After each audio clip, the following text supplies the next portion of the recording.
Some countries have had strong leaders like Muammar Gaddafi and Saddam Hussein, leaders who ruled with firm control and didn't let foreign powers dictate their policies. But when such leaders raised their voices against powerful nations or refused to follow their orders, they quickly went from being friends to enemies. These powerful countries have a tool to deal with such defiance, a weapon that doesn't require armies or bombs. It's called a coup, the forceful removal of a leader from power, replacing them with someone more obedient. In this video, we'll explore how different governments and leaders around the world have been removed from power just because they didn't obey the West. So without wasting any time, let's get started. By 1950, America had emerged as a global superpower. At that time, it saw only one true rival, not just regionally, but worldwide, the Soviet Union. The US was determined to stop the spread of communism at any cost, and this global rivalry brought their attention to Iran. The year is 1953. Iran held democratic elections, and Mohammad Mossadegh was elected as prime minister. Mossadegh had one bold goal: to take back control of Iran's oil from foreign hands, specifically from the British. At the time, Iran's oil was dominated by a British company called Anglo-Iranian. Mossadegh wanted to nationalize the oil industry, putting it back in the hands of the Iranian people.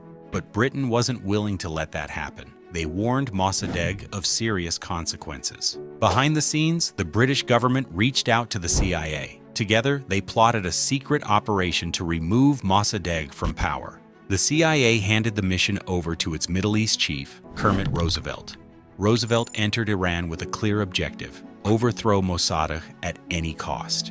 He began distributing money to politicians, clerics, and media outlets to turn public opinion against the prime minister. Propaganda campaigns spread lies. Fake attacks were staged on religious leaders, with blame placed on Mossadegh. Chaos erupted across the country. Violent protests, arson, stone pelting, and deadly clashes with police.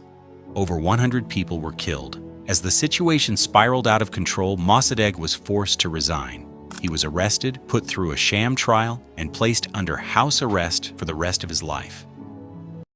To fill the power vacuum, the US and UK installed Mohammad Reza Shah Pahlavi as Iran's new ruler. It was a major victory for the West. A pro-American dictator now controlled one of the most strategic nations in the Middle East. Shah opened Iran's doors to American oil companies, but his regime quickly turned authoritarian. Iran became a police state. Shah cracked down on political opponents, military leaders, clerics, student activists, anyone who challenged his rule. His oppression grew to unbearable levels, and by 1979, the Iranian people could take no more. They poured into the streets, sparking a revolution. Shah was forced to flee the country. In his place rose Ayatollah Khomeini, a religious leader who would reshape Iran's identity, both politically and culturally. The West's once loyal ally had now become a fierce adversary. If we look closely at Iran's 1979 Islamic Revolution, the root cause can be traced back to the 1953 American-backed coup. That single act of foreign interference planted the seeds for decades of tension between Iran and the West. The very next year after the Iranian coup, in 1954, the West used a similar playbook, this time in Guatemala. The target was the country's democratically elected president, Jacobo Arbenz.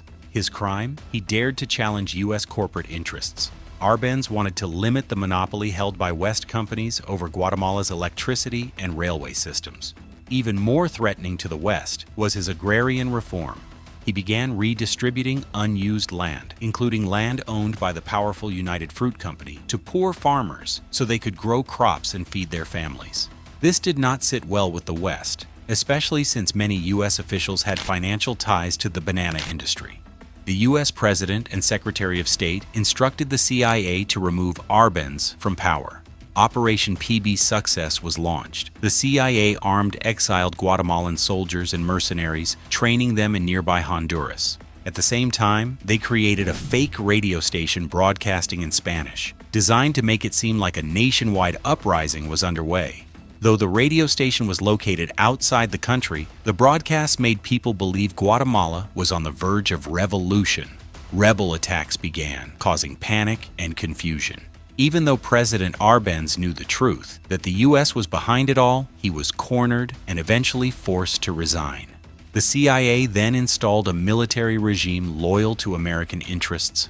What followed was tragic. The country spiraled into political instability, assassinations, and brutal civil war, a crisis that has lasted for decades. One sovereign nation destroyed just to protect the profits of a handful of Western corporations. Even today, Guatemala is still grappling with the consequences of that coup nearly 70 years later. In June 1960, Congo gained independence from Belgium, and a man named Patrice Lumumba became the country's first prime minister. His rise was seen as a symbol of African liberation, but for the United States, it was a cause for concern. The Cold War was at its peak, and Congo was rich in strategic resources, especially uranium, the key ingredient for nuclear weapons. In fact, the uranium used in the atomic bombs dropped on Hiroshima came from Congo's Shinkolobwe mine. So when Lumumba took power, independent, nationalist, and unwilling to bow to Western influence, the US saw it as a threat. West feared that Lumumba might align with the Soviet Union, so the CIA was once again called into action. With the help of Belgium and local rivals, the CIA launched a campaign of destabilization, spreading propaganda, supporting opposition forces, and using money and influence to turn Congo into chaos. The country quickly descended into political turmoil and civil war. Eventually, Lumumba was arrested by his enemies. On January 17, 1961, Lumumba was executed in secret. His body was dissolved in acid to hide the evidence. Though many lives were lost, the mission was accomplished. A pro-Western regime was installed, and Congo's resources remained under foreign control. Another independent African voice silenced because it dared to stand against global powers. Now it's 1963. Vietnam, located in Southeast Asia, has become the center of attention for the two global superpowers, the United States and the Soviet Union. At the time, Vietnam was divided into two, the North, which was communist, and the South, which was backed by the West. The full story of how the West orchestrated a coup in South Vietnam is long and deserves a dedicated video. But to summarize briefly, the US was determined to keep South Vietnam under its influence at any cost. However, the South Vietnamese president, Ngo Dinh Diem, was losing control of the country, facing internal dissent and becoming increasingly unpopular, even among his own people. The US government decided it was time for a change. A group of South Vietnamese generals, with the tacit approval of the CIA, carried out a military coup in November 1963. Although Washington had not explicitly ordered Diem's assassination, he was killed during the operation. What followed was chaos. The coup destabilized the region further, and within months, the US found itself deeper and deeper in Vietnam's internal conflict. Eventually, this led to a full-scale war, one that lasted over a decade, cost hundreds of thousands of lives, and ended in a humiliating defeat for America. This was the first coup that backfired, where the US not only lost control, but also suffered major consequences. Just 1 year later, in 1964, the US orchestrated another coup, this time in Brazil.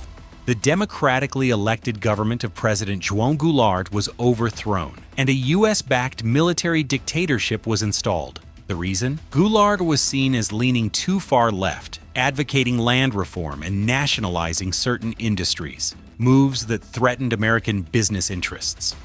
The dictatorship that followed lasted over 2 decades, marked by repression, censorship, and human rights abuses.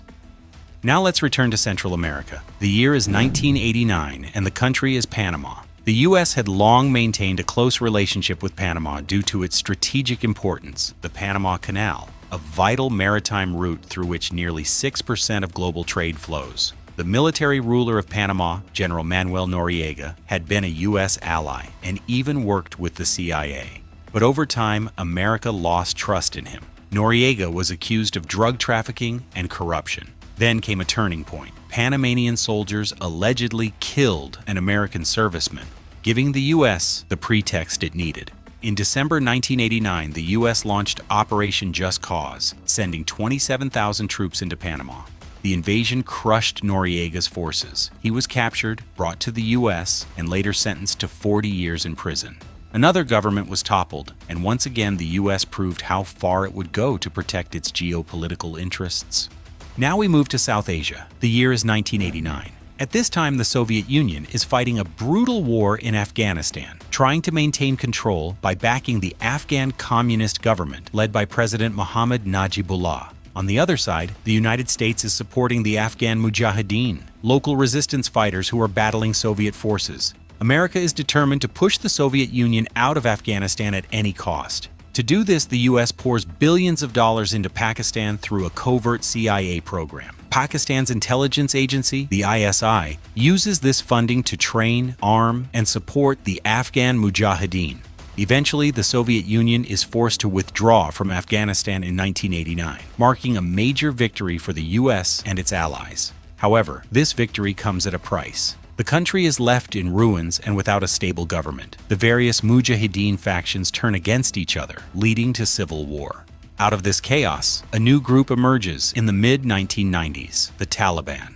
Many of its members were former Mujahideen or had been trained in Pakistan. Meanwhile, another group, Al-Qaeda, founded by Osama bin Laden, also grows in power during this time. Just 12 years later, in 2001, the United States finds itself at war with the very forces it once supported. After the 9/11 attacks, the U.S. invades Afghanistan to eliminate Al-Qaeda and overthrow the Taliban government. The same country America once funded and armed is now its battlefield once again. Now it's 2003, and America's full attention turns to Iraq. The goal: to remove President Saddam Hussein at any cost. The U.S. accuses Iraq of possessing weapons of mass destruction, chemical and biological weapons that could threaten the world. Using this as a justification, America launches a full-scale invasion. Within weeks, Saddam Hussein's government is overthrown. An American-backed administration is installed in Baghdad, marking yet another regime change led by the United States. 3 years later, in 2006, Saddam Hussein is captured, tried, and hanged. Another U.S. mission is officially declared a success, but the aftermath tells a different story. With Saddam gone, Iraq descends into chaos. Sectarian violence spreads, and power struggles erupt across the country. From this instability, a new and far more dangerous group emerges: ISIS. This extremist organization takes control of large parts of Iraq and Syria, and for years spreads terror throughout the Middle East and beyond. A mission that began with the goal of peace and security ends up creating one of the most feared terror networks in the world. Now we move to the final part of this video. The year is 2011, and much of the Arab world is ruled by dictators. A wave of protests begins to spread across the region, an uprising later called the Arab Spring. Among the most intense flashpoints of this movement is Libya, where Muammar Gaddafi has ruled for over 40 years. Many Libyans are frustrated with his long-standing grip on power, economic policies, and suppression of dissent. Gaddafi has always been a vocal critic of America and NATO. As protests erupt, the U.S. and its allies see an opportunity. Once again, regime change becomes the strategy. But this time, it's not just the CIA working in the shadows. NATO gets directly involved. Under the banner of protecting civilians, NATO launches airstrikes in Libya. Drones and jets target Gaddafi's military convoys. Eventually, Gaddafi is captured while trying to flee, and he is killed by rebels on the spot. Another regime has fallen, but what followed was not peace. Libya has remained in crisis ever since. With no stable government, the country descended into civil war, tribal conflict, and became a playground for armed militias and foreign powers. Today's video shows how far powerful nations and powerful individuals are willing to go to serve their own interests. The only question now is, who will be America's next target? Or perhaps, is America itself heading toward internal conflict, division, or civil unrest? Let's watch carefully. Thank you for watching. See you in the next one. Take care.